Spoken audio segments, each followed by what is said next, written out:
got a weekend ahead of me with absolutely no plans, so what better time than now to do a 24-hour readathon. I've been wanting to do this challenge and make this video for a while now, and this weekend just felt like the perfect opportunity. I feel like usually I have a couple plans here and there, but this weekend is completely free, so I'm so excited just to dive into my long TBR and hopefully knock out several of the books on my list. I'm sure I am not the only reader who feels like for every book you read, you end up adding like 3 more to your TBR list. And if you're new here, hello, my name is Molly. I am so happy you're here. Here on my channel, you will find just a bunch of videos all about the things that I love. So it's a lot of running, it's a lot of reading, life in my 30s, and just navigating, balancing hobbies and work and relationships and all of that stuff. So truly just a passion of mine is sharing my life and just being authentic and genuine about all the things I love and how I am balancing it all. So I hope you will subscribe and stick around if you haven't already, but obviously since I'm making this video, I am an avid reader. I really want to challenge myself to start making more book videos, since that is probably my favorite type of content just to watch on really all platforms. YouTube is definitely the platform that I spend the most time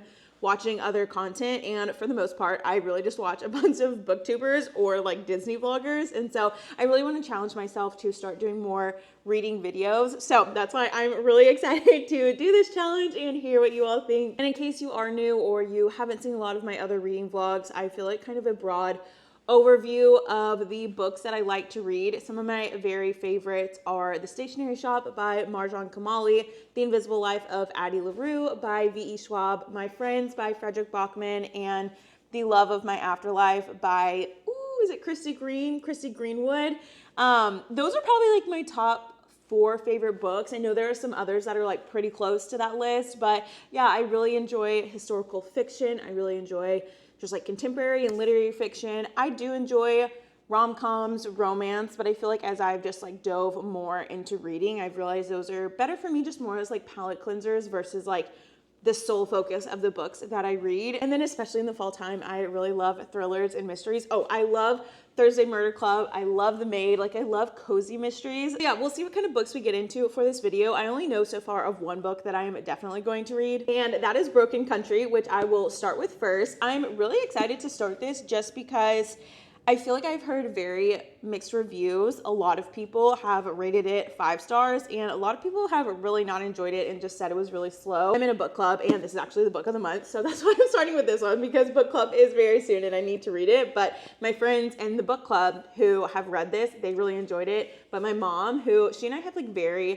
pretty similar reading taste, I would say, she really did not like it. So I'm very curious to see what I think. I'll be honest, I don't really know what it's about. I feel like for the most part, I really don't read like the synopsis too closely, especially for books that like, 1, are for book club, so I need to read it anyways, but 2, when a lot of people have recommended it, I'm like, okay, sure, I'll trust everyone else's opinion. Like, I'm just gonna dive right in. I know it's a romance. I'm not sure if it's like a slow burn, but I also feel like from what I've heard, it has some twists and like thriller type vibes to it as well, which honestly sounds right up my alley. So I'm gonna start with this book this morning, and I can't wait to see where this 24-hour challenge takes us. I'm so excited. I'm definitely a mood reader, so I'll pick the next books in this video just kind of based on how I'm feeling and just like the type of vibe for what book I need. Oh, and then it's just a few like rules for the challenge.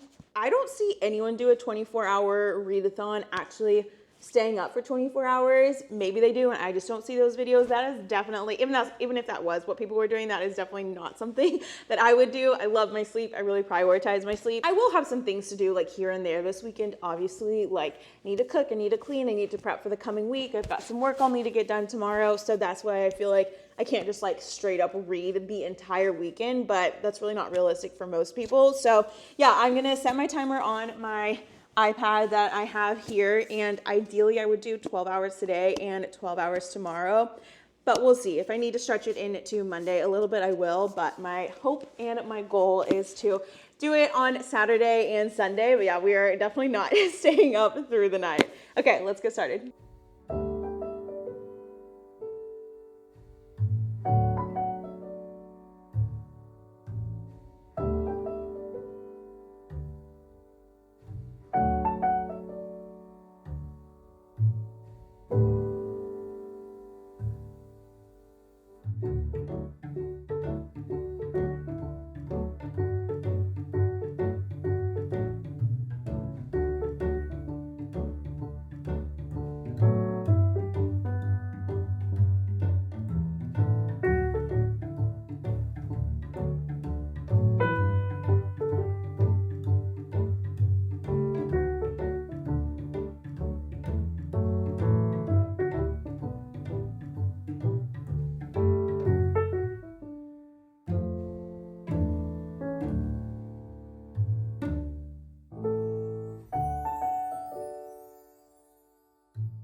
I've been reading for 2 hours now, so I thought I would give y'all just a quick update and overview of the book.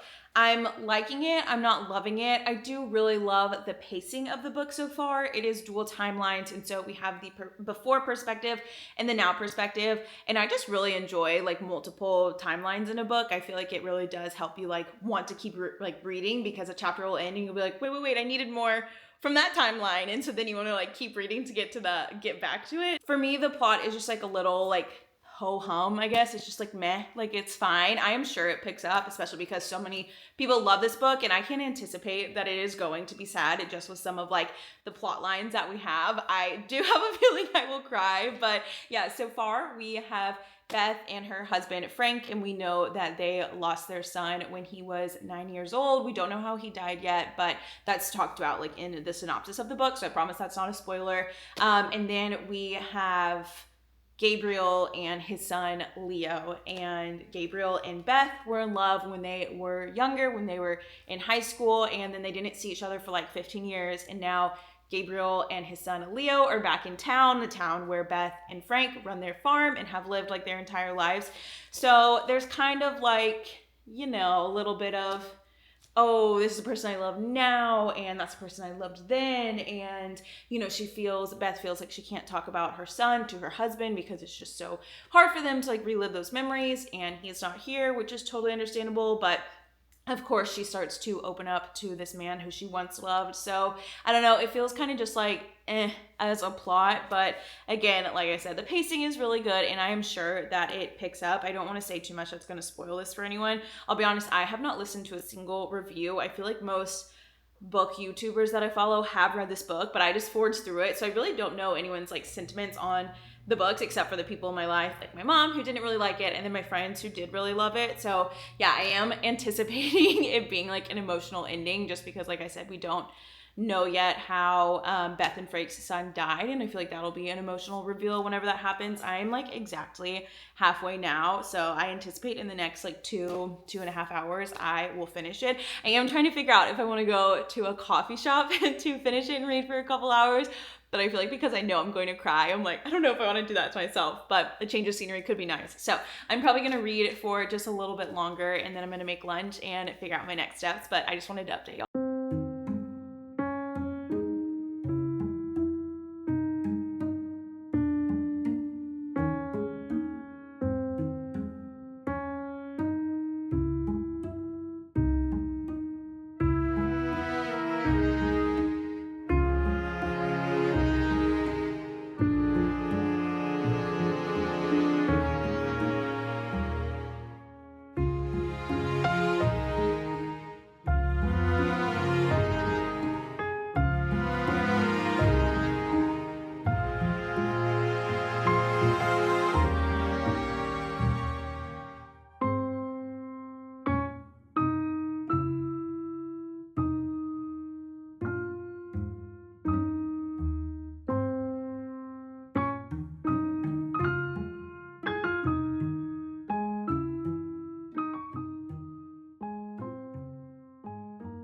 I finished Broken Country and I just got home. It took me a total of 3 hours and 37 minutes to be exact to read Broken Country. So I'm almost at the 4-hour mark. It is already 2:30, which is crazy. I don't know if I will hit 12 hours reading today, especially because when Dom gets off work, we'll likely just like watch a movie or hang out together. But yeah, I finished Broken Country, and I'm gonna be honest, I don't know why so many people have rated it 5 stars. It was definitely an enjoyable book. I'm not saying like don't read it or anything like that, but it was not even close to 5 stars in my opinions. There were certainly twists at the end. I was hooked at the end, but I felt like for the first like 70% of the book, I was just kind of like I'm not really enjoying reading this plot. It's all like very predictable up to this point. Like sure, I'm curious about some things, but overall it was kind of just like nothing special in my opinion. And again, there were definitely good twists at the end, but I just felt like for a couple who lost their son when he was very young, I felt like the book could have really like dove into grief and how like young parents navigate the grief of a child. And I just felt like it didn't really like touch that much on the grief. Definitely touched a lot on like the guilt that you carry when your child passes or when you feel responsible for someone, and, you know, touch on how they both kind of like responded to that guilt and the loss of their son. But I don't know, I just felt like it was kind of lacking in depth in that area. So I don't know, it was definitely an enjoyable book. Obviously I read it in 3.5 hours. That meant I like was turning the page, like I mentioned earlier. I think the different timelines allowed me to like really want to keep going and figure it out, but ultimately it was just like, meh, I don't know. So 3.5 stars. I think I would have rated it 3 stars had the ending not been full of like some of those twists at the end. So yeah, that bumped it up from 3 to 3.5. Again, I'm not saying don't read it. I thought it was like a very enjoyable book, but overall it just like, I don't know, didn't do it for me. I think the like premise of the book, which I'm not gonna say, I think I'm like hinted at it earlier, but just like, you know, when someone comes back into your life who you once loved, but you're already married, and like they start to act out in a way that someone who's not married would do, it kind of just like pisses me off, because I'm like, you are walking back into this relationship with someone, even if you're trying to say like just as friends, you know exactly what is going to happen. And I just like don't like reading that. It makes me so sad for the other person involved. And yeah, I just like, it makes me so mad, because I'm like, what did you think was going to happen? And it's so, it's just like so not okay. But anyways, moving on from Broken Country, I was going back and forth on what type of book I wanted to read after that, because it's not, I didn't love it, I didn't hate it, but just kind of left me in like the middle and feeling a little bit meh. So I wasn't sure if I wanted to do a thriller, but I actually don't have any thrillers that I'm dying to read on my TBR. My mom gave me a handful of them, but I'm not like feeling any of those right now. So I decided to go with the historical fiction. I'm going to read The Things We Cannot Say by Kelly Rimmer. I actually haven't heard like anyone talking about this, and I think it's because it's not like an older book. It was published in 2019. I believe, but I'm sure people were talking about it then when it came out. But I remember grabbing it in May when I did a little like birthday book shopping and did a haul. I grabbed it because I had just read The Nightingale at that point and loved it so much. And on the cover of this, it says fans of The Nightingale will adore this book. So I was like, done. Sign me up. That's exactly what I want to hear. So I really don't know that much about what it's about. I believe it takes place in like 1940s Europe during the war, during the Nazi occupation. And yeah, that's about all I know. I will update y'all once I'm a little bit into the book and can give y'all a better like synopsis of what the book is about. But yeah, I'm really excited to start this one. It's been on my shelf for a while now, and hopefully I really love it.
It's 5:30 and I still have 18 hours and 30 minutes to go in the 24-hour reading challenge. I am definitely not gonna complete this this weekend. That was a lofty and probably unrealistic expectation that I put on myself.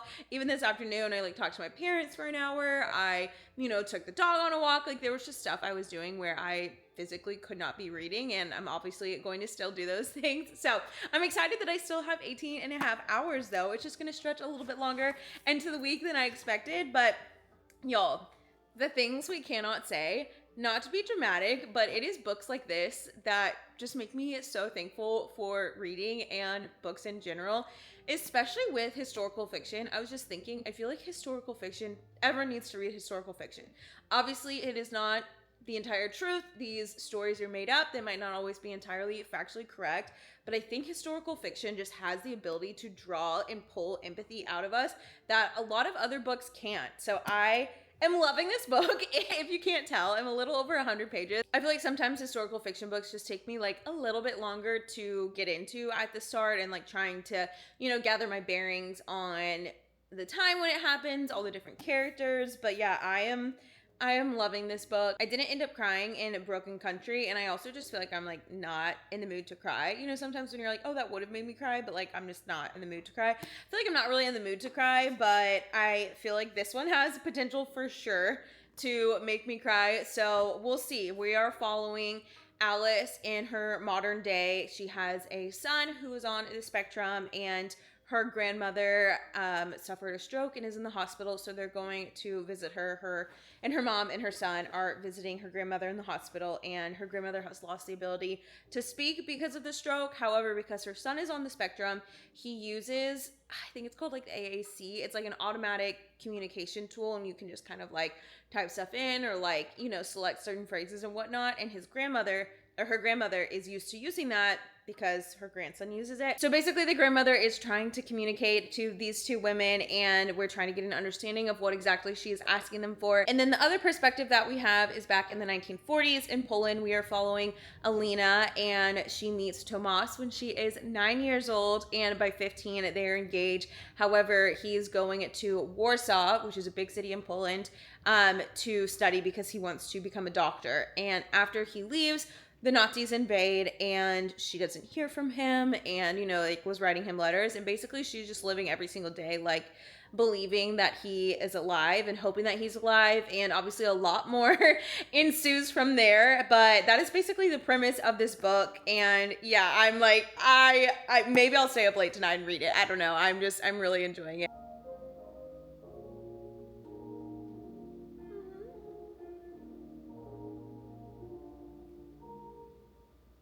Just paused my clock. I'm at 17 hours and 21 minutes to go.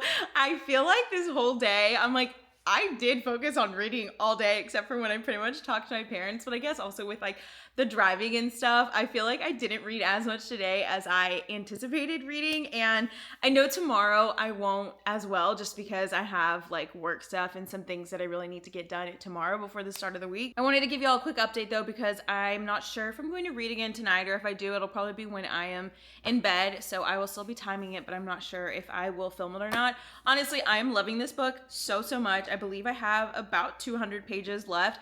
I would stay up to read this. I'm definitely more energized at this time than I usually would be, because I had the energy drink and then I had coffee as well. And I usually stick to just like one cup of coffee every single day. So I am definitely more caffeinated than I would be, but I feel like I'm gonna wanna wake up early tomorrow just to keep reading, but we'll see, who knows, maybe I've got a late night of reading ahead of me. But this book is so good. I'm so curious how it's going to end. I'm so like worried. I'm starting to really love these characters and really feel like connected to the characters. Usually for me, when there's dual timelines, I usually lean like more towards enjoying one side of the plot than the other, like whether it has characters in a specific time frame that I enjoy more, or just like the subplot of, you know, that specific chapter, if that makes sense. I feel like usually I lean towards enjoying one more than the other, but in this book, I enjoy both of the subplots so much. I love the glimpses to the past, and I also really am invested in the current situation and what is happening. So I just love this entire book, and I'm so curious to see how it ends.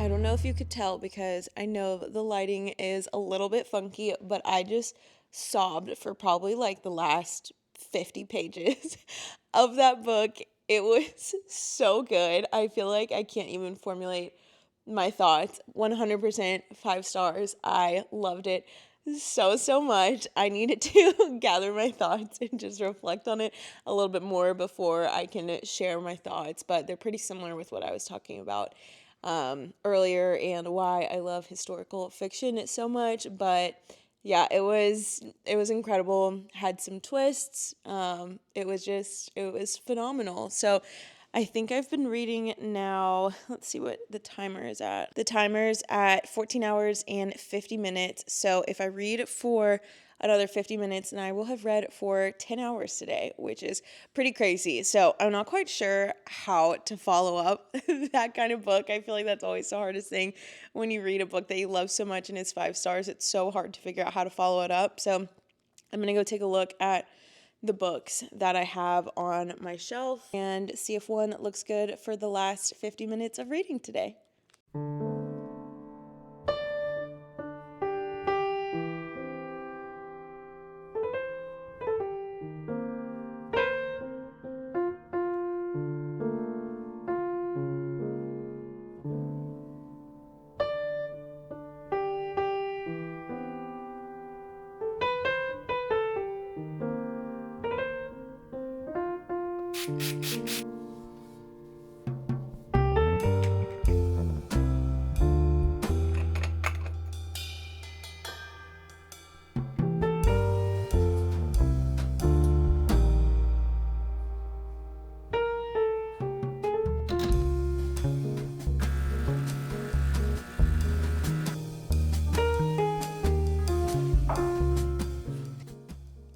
Good morning. It is obviously the next day now. I've got my coffee and I don't know if you can tell, but I read for a little bit this morning. And so our clock is sitting at 12 hours and 45 minutes left of this challenge. I was thinking I'm probably going to read 5 books in this challenge, just judging. I guess it depends on the next books that I read and like the length of them, but kind of crazy to think that I could read 5 books. But I wanted to give y'all a quick update before we head to church this morning. So I started Husbands and Lovers last night by Beatrice Williams. It looks like she has written a lot of really popular books, but this is my first book by her, and I actually got this book from a free little library. When I was on a run, I was like, oh, it looks like there could be some good books in there, and then I saw this and was like, that looks like like the cover of the book looks like a book that I would enjoy. So I just did a quick look and saw that it had like 4.5 stars. So grabbed it, and the premise is pretty interesting. I'm a little over 100 pages in right now, and I'm enjoying it, but I'm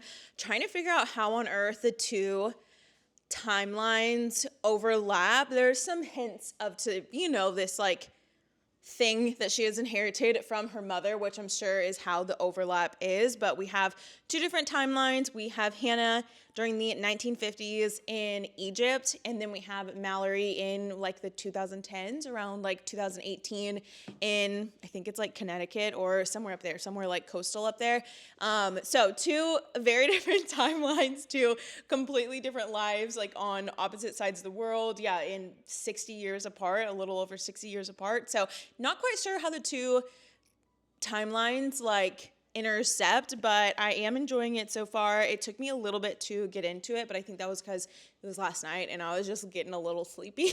So this morning I've been super into it, but like I said, we're headed to church here pretty soon. So I'm not sure how much time I'll have for reading to get done today. We've definitely got to like pick up the house. I think I mentioned yesterday I've got some work stuff I need to get done ahead of the week. So gonna try to read as much as I can. Definitely will finish this book today, and hopefully we'll finish at least one other one today as well. We'll see, but I just wanted to give y'all a quick update this morning. It is much later in the day now if the mood lighting isn't giving it away, but I now have 9 hours and 50 minutes left of the 24-hour reading challenge. I can't remember what I was at this morning when I checked in with y'all, but I feel like I really only had time to read for a couple hours today. And I noticed just because, one, I was more tired today.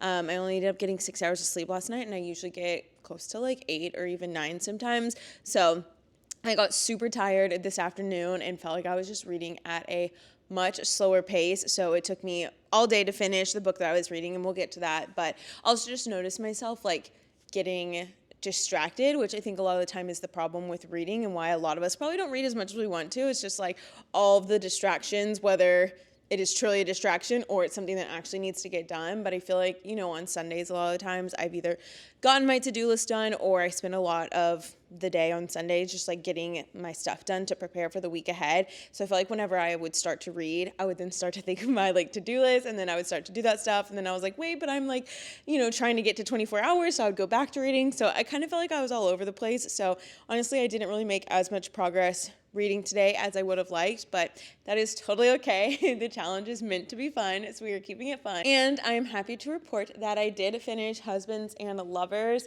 and I literally just finished it a couple minutes ago, so I haven't really reflected on it that much, but I just don't think this book did it for me, and that also might have been some of my problem today with not fully getting into reading, is because I wasn't really invested in this book, and so that plus the tiredness just like, you know, created the equation was just that I wasn't really feeling reading that much. I feel like this book had a lot of potential. Like I mentioned, it had the dual timelines. I wasn't quite sure exactly how they would intertwine, and I don't know. I just feel like, I don't know. It just like, it made sense, but it also just felt like two separate stories that the author was trying to tell, and then there was just like this small way that they were interconnected. And yeah, I don't know, I just felt like she was telling two different stories, and for one of the characters we got two different like POVs from her, and then from the other character we only got one.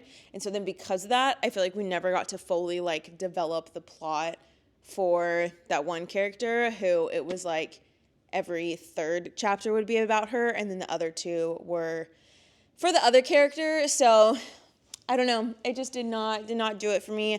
I'd be very curious to read some of her other books because I did like her writing, and again, I feel like it had a lot of potential. It was a fun plot, but something about it just fell flat for me. It's a little after 8:30 now. I'm not sure if I'm going to start another book tonight or not. I'm pretty tired, as I have said multiple times, and would like to get a good night's sleep tonight, but I feel like I still have so much reading to do. I'm closer to 10 hours left than I am to 9 hours, so I might just read for the last like 50 minutes of today and get down to 9 hours, and then try to divide the 9 hours between Monday and Tuesday to wrap this video up. I don't know why I was so naive to think that I could do this literally in 2 days. I'm like, that feels a little aggressive now in hindsight, but hindsight is 2020, of course.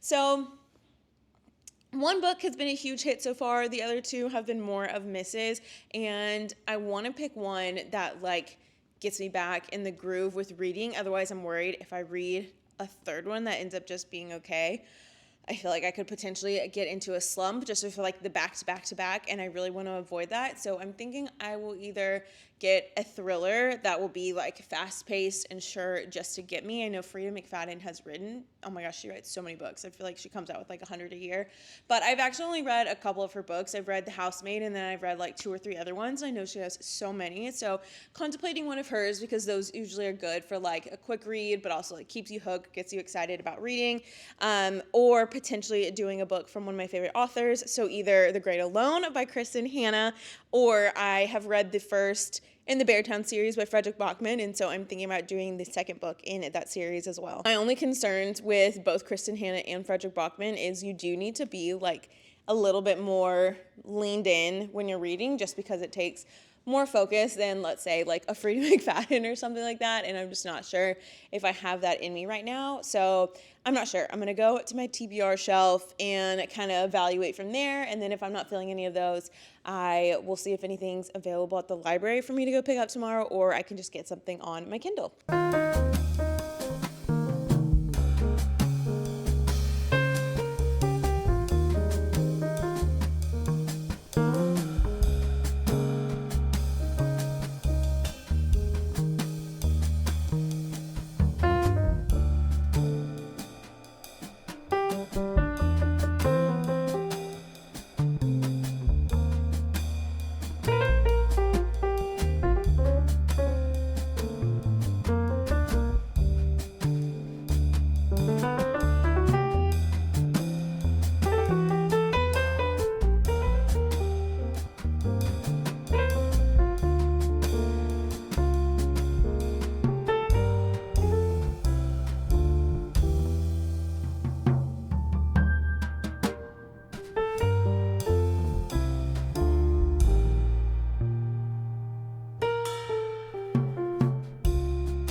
wasn't expecting it to be this crowded here, so I'm gonna make this quick and give y'all a little update, but it's been a minute since I started Us Against You, which is the second book in the Beartown series by Frederick Bachman. It is one of my favorite series, and I have just been so happy to be back in this world with some of my favorite characters. It is a very heavy series. Like, the tragic event that happened in the first book is still very prevalent in this book. I'm not going to share any of that because I don't want to spoil it, because it really is just such a powerful series and the books are so wonderful. So I'm not going to share that much about the book, but I still have 3 hours and 50 minutes until I get to 24 hours. So I'm hoping to knock out a couple hours of reading this morning here. I don't know if I'll make it though, because it is very hot. I'm like trying to wish fall into existence with the long sleeves, but I'm on page 340. So I've got less than 100 pages left. So maybe I'll stay until I can finish this book. But yeah, it's been so good. I haven't really wanted to pick up the camera just because I've been so like fully immersed in the series again. And it's interesting because I feel like this series, when I first heard about it, I was like, that's not really something I would like, because it's based on a tiny town called Beartown, where hockey is like their everything. And I'm not a big sports person, definitely not a big hockey person, but the book is just so much more than sports, and it's so much about relationships and marriage and friendships and grief and just dealing with tragedy. Like, there's so much within this book that I love it. Frederick Bachman is such an incredible writer, so I've got my pen so I can annotate some as well. But yeah, I've got less than 100 pages left, so let's see how much we can knock out this morning.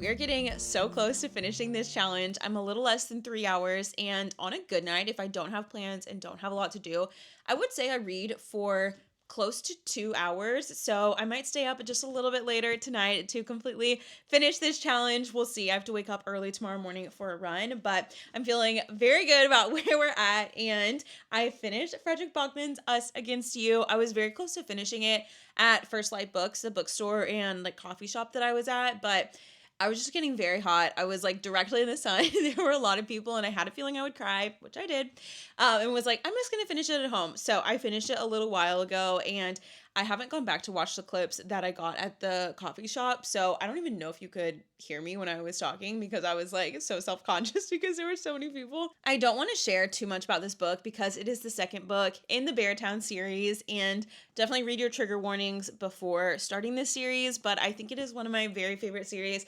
of all times. Like I said, this book made me cry, and he is truly one of the best readers. I cannot figure my hair out, but he is one of the best writers. I just said readers. He is one of the best writers. All of his books, even if I don't like them, I'm still like, wow, this is phenomenal writing. Just the way that he so beautifully articulates like these struggles of just life and friendships and relationships and navigating grief, and just the way that he weaves all of that throughout his writing, when overall the book is about a sport, like about hockey, but there's just so much more to it. I'm so impressed with his writing, and truly, like, his writing is just like so good. Loved this book. I think I liked the first one maybe a little bit more, but I rated both of them 4.5 stars. So I loved it. I had the best time going back and entering this world again. I definitely want to go out and get the third one. I think there's only 3 in the series, so I definitely want to go out and buy the third one maybe this weekend, because I'm so eager to read it and just like see where everyone in the book ends up. So highly recommend. But again, be sure to check the trigger warnings before starting this series. And for the final book that I will be reading in this video, y'all, we have really been on a journey together these past 24 hours. I'm very excited to share that I'm going to be reading Remarkably Bright Creatures. It was actually perfect timing. It just became available through the library on the Libby app a couple days ago. So I was like, great, I will read this in the video. This is perfect, the perfect way to end this video, I feel like, because I know it is beloved by so many people. I am not sure like what my expectations are going into this book. I feel like it's maybe a book I wouldn't usually reach for or like gravitate towards, but because I've heard so many people rave about it, and specifically so many people being like, this is not my usual like genre or like type of book that I would read, but I read it and was like so pleasantly surprised and loved it. I'm like, okay, I'll give it a try too. So to be honest, I really don't know that much about it. I know it's about a human and she forms a relationship with an octopus, I assume in an aquarium. Honestly, that's about as far as I know, but like I mentioned, I've got a little less than 3 hours, so depending on how long the book is, I could probably make some very good progress if I read for all of that time tonight. So let's go ahead and start Remarkably Bright Creatures and finish up this 24-hour challenge.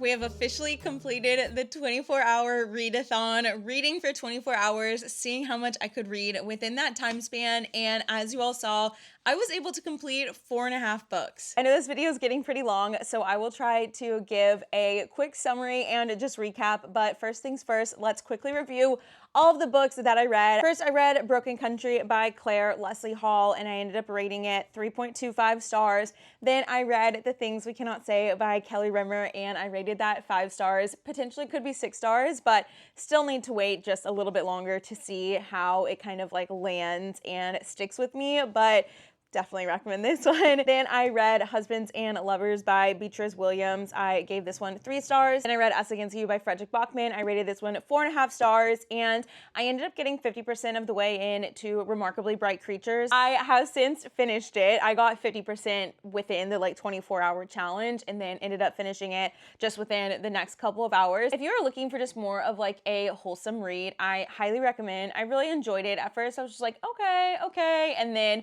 the ending, like, it was so good. So I definitely recommend it. I think I would give it like a 3.75 because I did really enjoy it. But kind of going back to what I talked about at the beginning of the book, if just like the first half of the book isn't really like that great to me, it's probably not going to end up being 4 stars. So yeah, I landed on 3.75 and I can't believe that I read 4.5 books during this challenge. It was so cool just to see like how much I could read when I put the distractions away. I have in my other videos, I've shown that I have like the little brick device, which I use almost every night now to lock myself out of social media. And I definitely think that helps with like how much I'm able to read and just like how much I was able to read in this challenge as well. Because if the timer was going, I was reading. I was not distracting myself on my phone. I was not watching something else. Like I was solely reading. Like I said, I'm gonna keep this short because I know the video is pretty long now. But if you take any recommendations or anything from this video, please go and read this book. I'm so excited to read some of her other books. I just got one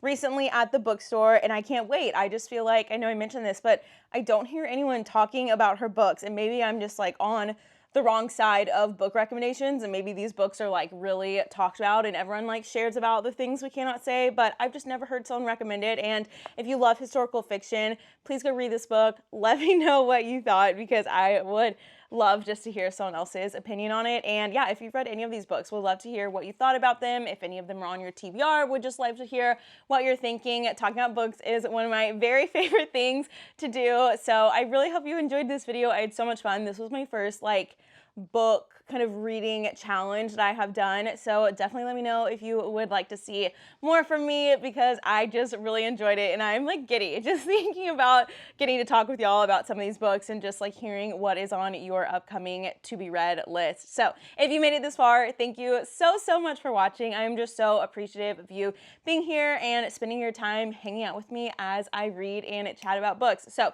be sure to give this video a thumbs up and subscribe if you haven't already, and I'll see you in the next video.